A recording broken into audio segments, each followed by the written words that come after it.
Masih di presisi utama pemirsa, Kapolda Riau Irjen Pol Muhammad Iqbal selaku Ketua Alumni Akademi Kepolisian Angkatan tahun 1991 melepas secara resmi 13 orang yang memasuki masa purna bakti di institusi kepolisian di Palembang pada Sabtu lalu. Setelah melalui masa pengabdian selama 33 tahun sebagai insan Bayangkara, 13 alumni Akpol 91 Baradaksa melepas masa tugasnya tanpa cacat dan berbagai prestasi yang ditorehkan bagi institusi Polri dan masyarakat. Prosesi pelepasan dilaksanakan di Bumi Sriwijaya, Kota Palembang dengan tradisi pedang pora yang dihadiri seluruh alumni Akpol 91 termasuk Kabar Reskrim Polri Komjen Pol Wahyu Widada beserta pejabat utama lainnya. Ketua Angkatan Alumni Batalion Baradaksa Irjen Pol Muhammad Iqbal mengatakan purna tugas bukanlah akhir dari sebuah perjalanan, namun bisa jadi merupakan awal dari sebuah perjalanan pengabdian. Acara Purna Bakti yang digelar di Palembang dimanfaatkan para alumni Akpol 1991 untuk menikmati kota empe-empe Palembang. Usai menggelar acara Purna Bakti, kemudian melaksanakan olahraga bersama, jalan santai dan foto bersama di Tugu Monpera serta tepian Sungai Musi yang berlatar belakang Jembatan Ampera.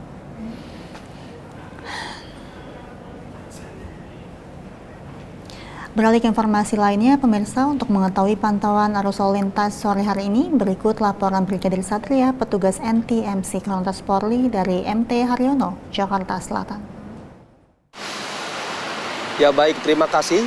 Pada kesempatan sore hari ini, saya Brigadir Satria akan mengupdate informasi kondisi arus lalu lintas terkini langsung dari kawasan Jalan MT Haryono, Pancoran, Jakarta Selatan, di mana mulai masukinya jam pulang perkantoran lalu lintas secara umum masih dalam keadaan cukup ramai dari berbagai arahnya, baik di jalur arteri dari arah Cawang yang akan menuju ke arah Semanggi dalam keadaan ramai lancar, namun yang perlu diantisipasi yaitu banyaknya kendaraan keluar masuk mengingat cukup banyak area perkantoran di sana.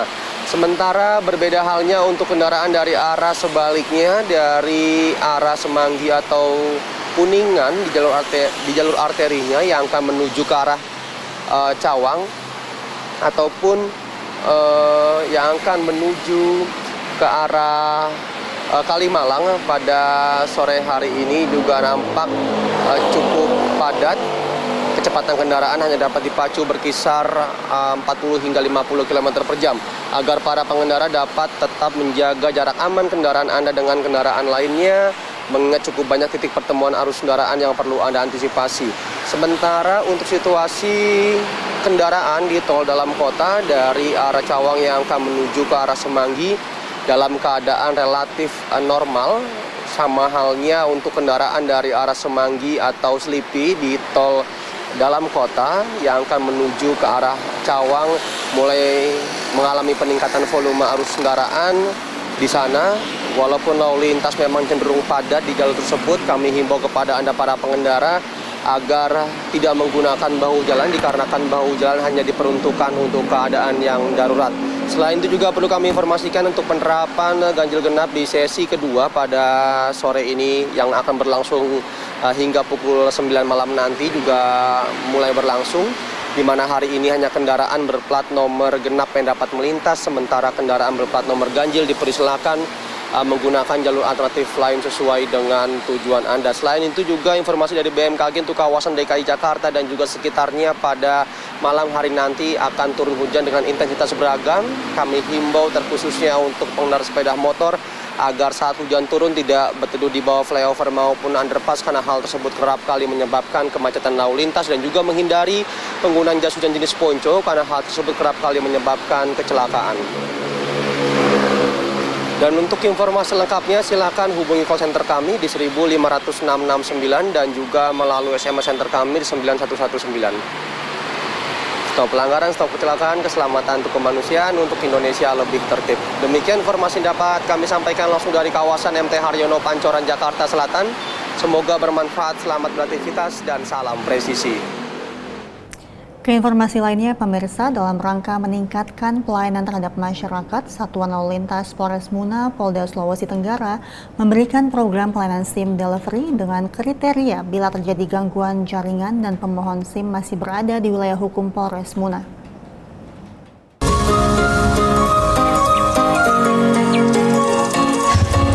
Dalam rangka meningkatkan pelayanan kepada masyarakat, Satuan Lalu Lintas Polres Muna memberikan program pelayanan SIM delivery dengan kriteria: pertama, saat terjadi gangguan jaringan; kedua, pemohon SIM masih berada di wilayah hukum Polres Muna; ketiga, pemohon SIM mempunyai kesibukan yang krusial. Kemudian, personil Satpas Polres Muna menginformasikan melalui handphone kepada pemohon SIM untuk mengantarkan SIM yang telah dicetak atau sudah jadi ke rumahnya. Demikian, semoga Satuan Lalu Lintas Polres Muna semakin bisa meningkatkan pelayanan dan kepercayaan masyarakat. Terima kasih.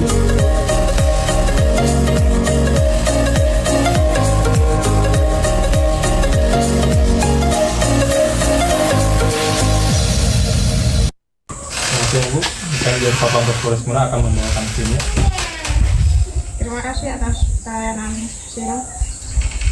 Atas nama Windy Anggreni mengucapkan terima kasih kepada pelayanan SIM di Lalu Lintas Polres Muna. Adanya SIM dari salah waktu, kami tidak lama dan diantar sampai ke rumah. Semoga pelayanan SIM kedepannya semakin membaik. Terima kasih. Sementara itu, kantor bersama Samsat Palembang keempat diresmikan pada hari Kamis lalu oleh pejabat Gubernur Sumatera Selatan Agus Fatoni dan Kapolda Sumatera Selatan Irjen Albertus Rahmat Wibowo. Peresmian ini menandai komitmen pemerintah dalam meningkatkan kualitas pelayanan pajak kendaraan bermotor di wilayah Palembang. Kantor bersama Samsat Palembang keempat diresmikan pada hari Kamis lalu oleh pejabat Gubernur Sumatera Selatan, Afatoni dan Kapolda Sumatera Selatan Irjen Rahmat Wibowo. Peresmian ini menjadi komitmen pemerintah dalam meningkatkan kualitas pelayanan pajak kendaraan bermotor di wilayah Palembang. Irjen Rahmat Wibowo dalam sambutannya mengatakan bahwa pembangunan kantor baru ini diharapkan dapat meningkatkan jumlah kendaraan yang dilayani, sehingga pada akhirnya mampu meningkatkan pendapatan asli daerah. Mantan Dirsiber Bareskrim Polri ini menyampaikan bahwa rata-rata 60% pendapatan asli daerah di seluruh kabupaten, kota, dan provinsi di seluruh Indonesia didapat dari sektor registrasi kendaraan bermotor, baik dari perpanjangan pajak tahunan maupun 5 tahunan. Rata-rata di seluruh kabupaten kota dan provinsi di seluruh Indonesia, 60% pendapatan asli daerahnya didapat dari sektor registrasi kendaraan bermotor. Apakah itu perpanjangan pajak tahunan atau 5 tahunan. Kalau di Sumatera Selatan, berdasarkan data yang dikompulir oleh staf saya, itu kurang lebih 52%. Jadi kalau anggaran APBD di Sumatera Selatan itu ada 10 triliun, tadi saya tanya Pak Gubernur, 60%-nya itu merupakan dana bagi hasil dari pusat, dari dana alokasi khusus, dana alokasi umum, 40%-nya itu asli daerah. Nah, 4 triliun, 52% dari 4 triliun itu diperoleh dari 29 kantor yang melaksanakan pajak seperti ini. Kapolda melihat adanya peningkatan jumlah kendaraan yang dilayani oleh Samsat di Sumatera Selatan. Hal ini mengindikasi bahwa perekonomian tumbuh, mulai dari industri besar maupun UMKM. Ia pun berharap kontribusi yang sudah dibayar oleh masyarakat ke daerah maupun ke negara melalui pajak kendaraan dapat dikembalikan, sehingga bisa dinikmati oleh masyarakat dalam bentuk pembangunan. Kami sangat mengharapkan kontribusi yang sudah dibayarkan oleh masyarakat ke daerah maupun ke negara ini dikembalikan untuk bisa dinikmati lagi oleh masyarakat. Dalam bentuk apa, Bapak Ibu sekalian? Tentunya yang pasti dalam bentuk kantornya dibikin yang nyaman, supaya masyarakat membayar pajak itu dengan mudah. Jangan kita mengejar-ngejar masyarakat untuk membayar pajak, tapi masyarakat tidak tahu di mana dan bagaimana dan berapa pajak yang harus dibayarkan. Oleh karena karena itu Kementerian Pendayagunaan Aparatur Negara dan Reformasi Birokrasi sudah mengatur bahwa setiap unit kerja harus menyiapkan website atau digitalisasi supaya masyarakat mudah mendapatkan informasi. Syukur-syukur kalau bisa melakukan transaksinya juga secara digital. Kapolda berpesan kepada petugas untuk memberikan pelayanan yang baik, sehingga masyarakat yang membayar pajak terlayani dengan mudah dan nyaman. Dari Humas Polda Sumsel melaporkan untuk Polri TV. Para pejabat Lemdiklat Polri melakukan kunjungan kerja ke Ibu Kota Nusantara di Kecamatan Sepaku, Kabupaten Penajam Pasir Utara. Kapolres Penajam Pasir Utara berharap kunjungan ini dapat memberikan manfaat yang besar bagi pengembangan dan kemajuan IKN.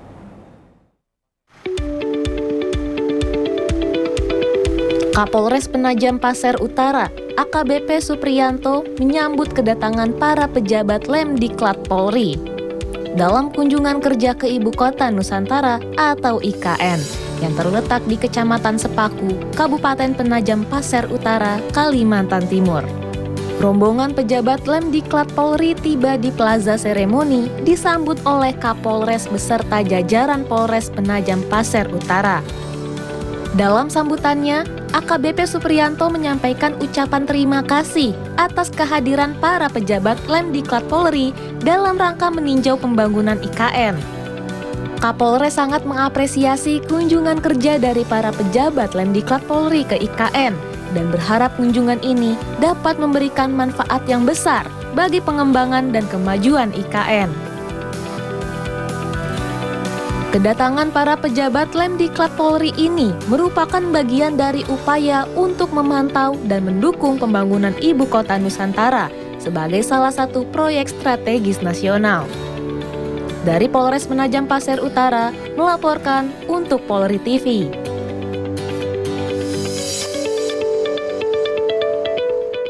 Pemirsa, sebagai bentuk inovasi, Kapolres Bondowoso mengadakan kegiatan hapus tato gratis. Setiap hari Jumat, Sidokes Polres Bondowoso mengadakan hapus tato gratis untuk masyarakat dan wilayah sekitar. Kegiatan tersebut adalah bentuk dari inovasi Kapolres Bondowoso, AKBP Lintar Mahardono, yang mengkhususkan kepada para masyarakat yang memiliki tato di tubuhnya dan ingin menghapusnya secara gratis.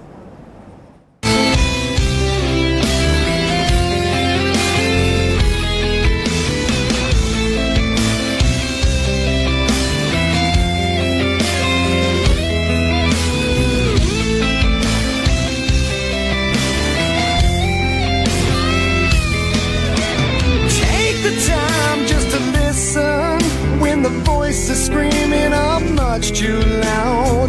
Take a look in the distance, try and see it all. Chances are that you might find that we share a. Dengan adanya kegiatan hapus tato setiap hari Jumat di Sidokes Polres Bondowoso, semoga membuat kita yang ingin berniat menghapus tato dapat segera merealisasikannya. Terima kasih Polres Bondowoso dan Sidokes Polres Bondowoso atas kegiatan yang luar biasa.